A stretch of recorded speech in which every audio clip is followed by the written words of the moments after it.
May nakakagulat na balita, bad news para kay Senator Marcoleta at Senator Jinggoy. Ano kaya yon? Yan ang aalamin natin sa JP Amazing Stories.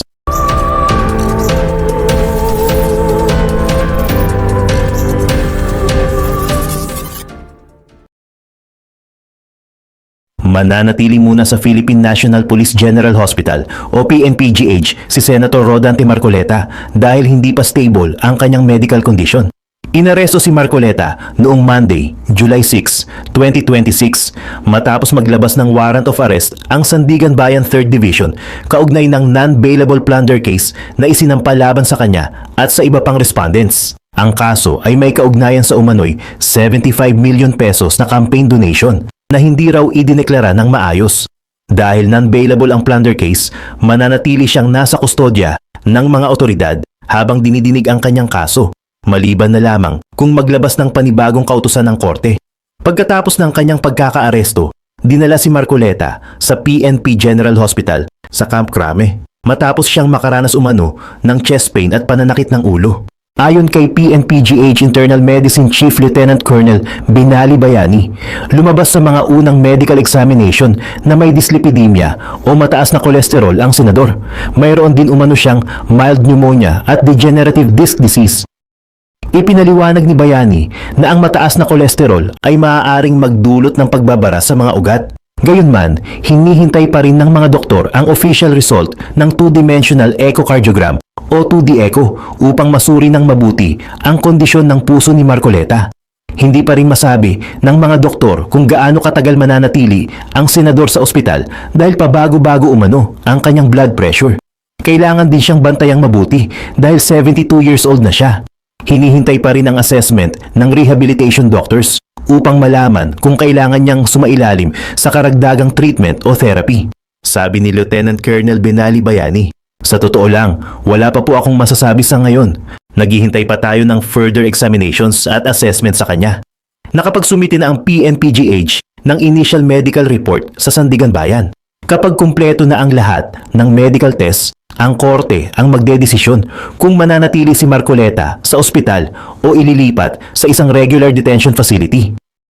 Noong July 7, isang araw matapos ang kanyang pagkakaaresto, binisita si Marcoleta ni Vice President Sara Duterte. Noong Thursday, July 9, binisita rin siya ni Senator Robin Hood Padilla sa PNP General Hospital. Dumating si Padilla bandang 2:27 ng hapon at umalis makalipas ang mahigit isang oras. Hindi nagbigay ng interview si Padilla sa mga reporters. Bago ang kanyang pagbisita, humingi muna siya ng clearance mula kay CIDG Director Major General Robert Alexander Morico II. Mahigpit ang seguridad sa ospital dahil nasa ilalim ng kustodya ng Criminal Investigation and Detection Group o CIDG si Marcoleta. Ayon sa CIDG, kailangang makipag-coordinate muna sa kanila ang sino mang gustong bumisita sa senador. Sabi ni Colonel John Giagi, "Kung sino man ang gustong bumisita, kailangan munang dumaan sa amin dahil nasa ilalim siya ng aming security watch." Bukod sa plunder case, panibagong arrest warrant din ang inilabas ng Sandigan Bayan 4th Division laban kina Marcoleta at dating Congressman Michael Defensor.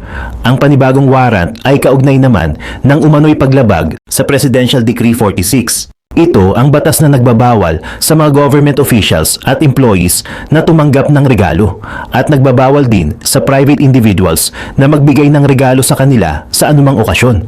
Kasama rin sa kasong ito ang mga negosyanteng sina Joseph Espiritu at Aristotle Viray.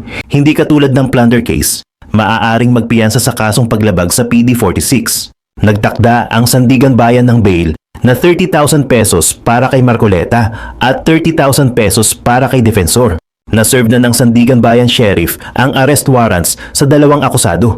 Naglabas din ng korte ng hold departure orders laban sa kanila upang hindi sila makalabas ng bansa habang dinidinig ang kaso. Gayunman, kahit mag-post sila ng bail para sa PD 46 case, hindi pa rin sila basta makakalaya dahil pareho silang nahaharap sa hiwalay na non-bailable plunder case. Si Marcoleta ay mananatili muna sa PNP General Hospital habang nagpapatuloy ang kanyang medical evaluation. Si Defensor naman ay kasalukuyang nakakulong sa New Quezon City Jail. Naglabas na rin ang Sandigan Bayan ng commitment order na naglalagay kay Marcoleta sa kustodya ng PNP-CIDG pending trial at hanggang sa magkaroon ng panibagong order mula sa korte. Nilinaw ng PNP na wala pang kautusan na ilipat si Marcoleta sa isang regular detention facility. Dahil dito, patuloy muna siyang babantayan at gagamutin sa PNP jail. Ngayong July 10, 2026, nakatakdang talakayin ng Sandigan Bayan 3rd Division ang medical condition ni Marcoleta. Dito maaaring pag-usapan ang reports na isinumite ng PNP General Hospital at ang magiging susunod na hakbang tungkol sa kanyang detention. Samantala, nilinaw ng Commission on Elections o COMELEC na hindi maaapektuhan ng mga kasong nasa Ombudsman, Sandigan Bayan at Bureau of Internal Revenue ang hiwalay na kasong nakabimbin sa kanilang tanggapan. Ayon kay COMELEC Chairman George Garcia, may kanya-kanyang mandato at investigasyon ang bawat ahensya.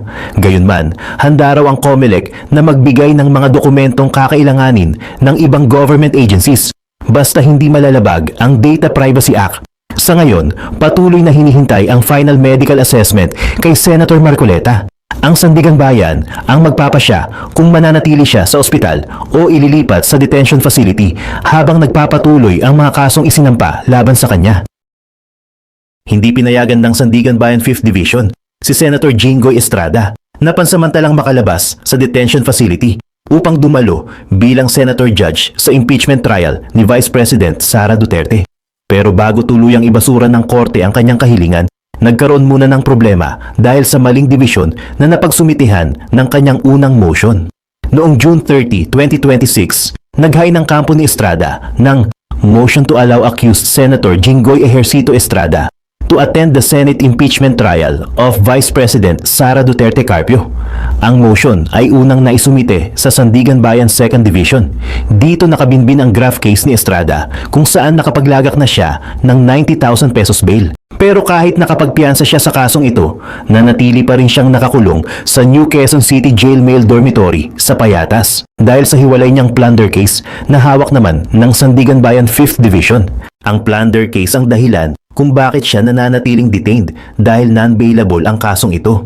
Kaugnay ito ng umano'y 573 million pesos na kickbacks mula sa infrastructure at flood control projects sa ilalim ng Department of Public Works and Highways para sa 2025 national budget. Ayon sa mga prosecutor, gumamit umano ng komplikadong sistema ng illegal budget insertions at project allocations upang maisagawa ang transaksyon. Mariin namang itinanggi ni Estrada ang mga aligasyon laban sa kanya. Nang malaman ng kampo ni Estrada na sa maling dibisyon na isumite ang motion, agad nilang ipinaalam sa Sandigan Bayan 2nd Division na babawiin nila ito. Ipinaliwanag ng kanyang mga abogado na ang motion ay para talaga sa 5th Division dahil iyon ang court division na may hawak sa plunder case at detention niya. Sa resolution na may petsang July 1, 2026, tinanggap ng 2nd Division ang withdrawal. Ayon sa korte, dahil maayos naman ang request ng kampo ni Estrada, itinuturing ng withdrawn ang kanyang motion para maka-attend sa impeachment trial. Binawi rin ng 2nd Division ang naunang kautusan nito na nag-aatas sa prosecution na maghain ng komento tungkol sa motion dahil naging moot and academic na ang usapin. Dahil dito, lumabas noong July 9 ang mga unang balita na binawi ni Estrada ang kanyang kahilingan. Pero procedural lamang ang withdrawal dahil inilipat pala ang kahilingan sa tamang division. Sa Sandigan Bayan 5th Division, muling hiningi ni Estrada ang pahintulot na makadalo sa impeachment proceedings ni Vice President Sara Duterte. Mahalaga sana ang kanyang presensya dahil bilang senador, isa siya sa mga inaasahang uupo bilang senator judge upang makinig sa mga ebidensya at bumoto kung dapat bang makonvict o ma-acquit ang Vice President. Gayunpaman, sa 7 pahinang resolusyon na may petsang July 9, 2026, tuluyang ibinasura ng Sandigan Bayan 5th Division ang kanyang motion dahil wala raw itong sapat na legal na basihan. Ayon sa korte, hindi maituturing na emergency o compelling temporary leave ang pagdalo ni Estrada sa impeachment trial. Kinilala ng Sandigan Bayan na mahalaga sa ilalim ng konstitusyon ang isang impeachment trial. Pero sinabi rin ng korte na hindi sapat ang kahalagahan nito upang payagan ang isang detained na akusado na pansamantalang makalaya. Binanggit din ng korte na posibleng tumagal ng humigit kumulang 31 weeks ang impeachment trial. Dahil dito, hindi raw ito simpleng isang araw o panandali ang furlough. Kakailanganin umano ni Estrada na paulit-ulit na lumabas ng detention facility upang dumalo sa mga pagdinig sa Senado. Ayon sa Sandigan Bayan, kapag pinayagan si Estrada na gawin ito, para na rin siyang binigyan ng kalayaan at ng mga pribilehiyong kasama ng pagiging senador kahit na nanatili siyang detained sa isang non-bailable plunder case. Sinabi rin ng korte na ang pagpayag sa request ay maaaring magpahina sa layunin ng preventive detention. Para sa Sandigan Bayan, kailangang manatili ang mga restriksyon sa isang taong legal na nakakulong habang dinidinig ang kanyang kaso. Dahil dito, nanatili si Estrada sa detention facility at hindi siya pinayagang personal na maka-attend sa impeachment trial ni Vice President Sara Duterte. Samantala, patuloy namang nahaharap ang senador sa 573 million pesos plunder case at mga kasong graft na may kaugnayan sa umano'y anomalya sa DPWH infrastructure at flood control funds. Bukod sa kanyang pagkakakulong, inilagay rin si Estrada sa 90-day preventive suspension. Dahilan upang pansamantalang matigil ang kanyang mga legislative duties, sahod at benepisyo bilang senador. Sa huli, hindi lamang maling court division ang naging problema sa kanyang request. Kahit na isumiti na ito sa tamang 5th Division, malinaw ang naging desisyon ng Sandigan Bayan. Hindi sapat na dahilan ang impeachment trial upang pansamantalang palayain ang isang akusadong nakakulong dahil sa isang non-bailable plunder case. This is a law that makes a criminal offense for government officials and employees to receive and for private individuals to give gifts on any occasion. Hindi pa man nadadala sa kulungan si Senator Rodante Marcoleta, panibagong warrant of arrest na naman ang isinilbi sa mambabatas sa loob ng Philippine National Police General Hospital.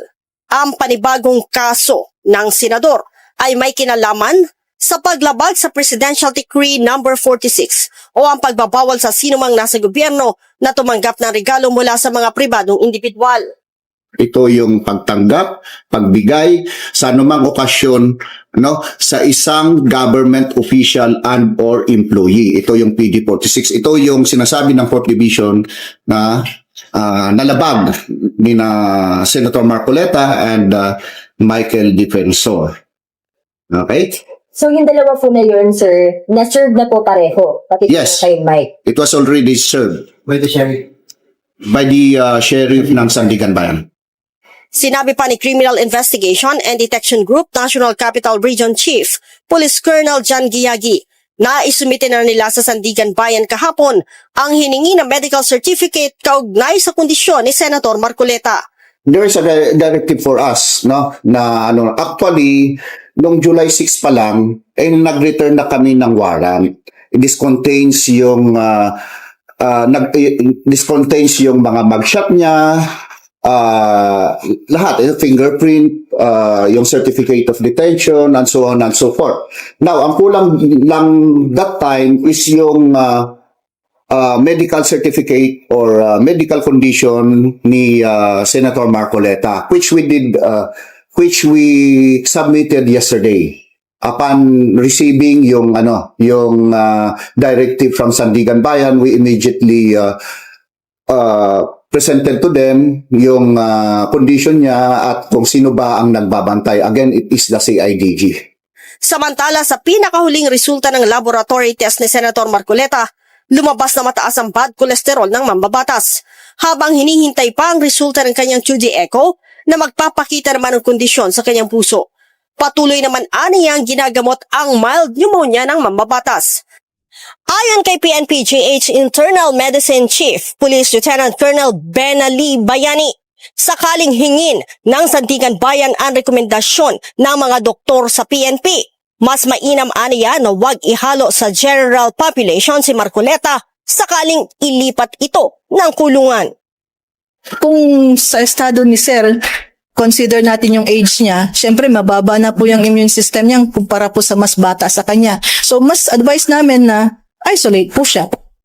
So yun po. Lalo na ngayon, di ba po merong sa news, merong increasing cases of COVID. So kailangan po nating pantayan. 72 na po si... Kung siya ihalo dun sa karamihan. Yeah, oo. Kung sa marami po. So hindi po, kung ako po yun, hindi ko advice na isama siya. Pasado 2:00 naman ang hapon nang dumating si Senator Robin Padilla sa PNP-GH para dalawin si Senator Marcoleta.